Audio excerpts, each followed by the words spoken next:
Colossenses. Tema geral: O Cristo maravilhoso em nós, a esperança da glória. Mensagem 13. Título da mensagem: A falácia do misticismo e do ascetismo. Dia da semana: sexta-feira. Tema de hoje: Morri para a lei para viver para Deus. Versículo para oração: Gálatas capítulo 2, versículos 19 e 20, que dizem assim: Porque eu, mediante a própria lei, morri para a lei a fim de viver para Deus. Estou crucificado com Cristo. Logo já não sou eu quem vive, mas Cristo vive em mim. E esse viver que agora tenho na carne, vivo-o na fé no Filho de Deus, o qual me amou e a si mesmo se entregou por mim. Nos dias anteriores, vimos como os falsos mestres em Colossos tentavam roubar a suficiência de Cristo, oferecendo desvios como a filosofia, o misticismo e o ascetismo. Hoje, vamos nos aprofundar em uma das consequências mais trágicas e perigosas da vida ascética: a negação da obra de Cristo na cruz. Para Deus, o único viver que o agrada não é uma imitação do nosso esforço, mas a realidade de Cristo vivendo em nós. A vida ascética, com suas regras e rigor, nos leva a crer que podemos alcançar a santidade por nossos próprios méritos. Essa tentativa de imitar um viver bom é um atalho perigoso. O velho homem, a nossa natureza pecaminosa, não pode produzir nada que seja santo ou puro. Tentar purificá-lo com regras é um trabalho em vão, pois aos olhos de Deus, o destino do velho homem é a sua morte. É por essa razão que Paulo, em Gálatas, declara ter morrido para a lei. Ele entendeu que, para ter um viver santo, precisava abandonar a ideia de que a lei ou qualquer regra humana poderia aperfeiçoá-lo. A única maneira de viver para Deus era pela fé no Filho de Deus.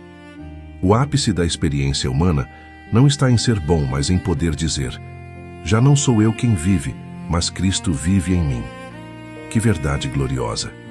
Qualquer tentativa de arremedar as coisas espirituais com o nosso próprio esforço não é digna de ser tentada. Quando Cristo vive em nós, Ele nos capacita a ter um viver santo e puro, sem que para isso tenhamos que lutar para cumprir regras e ordenanças criadas por homens. Eis o drama em sua forma mais cruel: a anulação da graça. De acordo com Paulo em Gálatas 2:21, o pecado mais reprovável não é ter a graça indisponível, mas tê-la e, com nossas próprias atitudes, torná-la inútil. Pensem na cena: a graça, um dom divino conquistado com o derramamento do sangue do próprio Deus, esmagando o inimigo e nos resgatando da morte eterna. E o que nós fazemos? Chegamos ao pé da cruz, contemplamos o sacrifício supremo e, com arrogância, proclamamos: obrigado, mas eu dou conta sozinho. Vou me santificar com as minhas regras, com os meus esforços, com as minhas obras.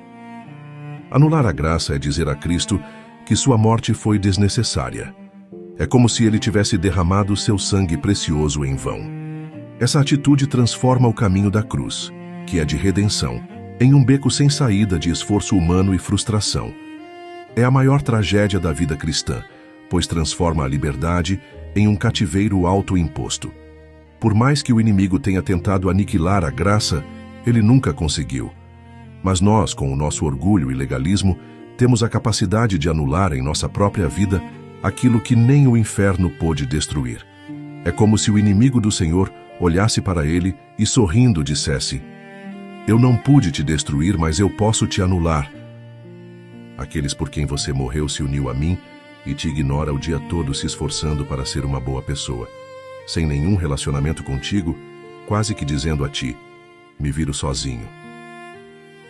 Em face do que ouvimos, creio que ao nos humilharmos diante de Deus, devemos orar da seguinte forma: Deus, nosso Pai, reconhecemos que a nossa natureza pecaminosa nos leva a buscar formas de agradar-te com o nosso próprio esforço.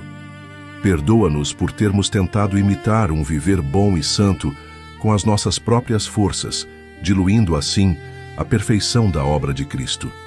Livra-nos de toda e qualquer forma de ascetismo e de toda e qualquer lei ou regra de homens que nos escraviza e que nos separa da vida que tu queres que tenhamos. Conceda-nos em teu Espírito a certeza de que a vida que o Senhor espera que tenhamos é aquela decorrente da obra de Cristo em nós, que nos capacita a viver uma vida que, para o nosso deleite e para a tua glória, é santa e pura. Que possamos entender que a nossa união com Cristo é tudo de que precisamos. Que possamos, no nosso dia a dia, dizer com convicção: já não sou eu quem vive, mas Cristo vive em mim. Amém.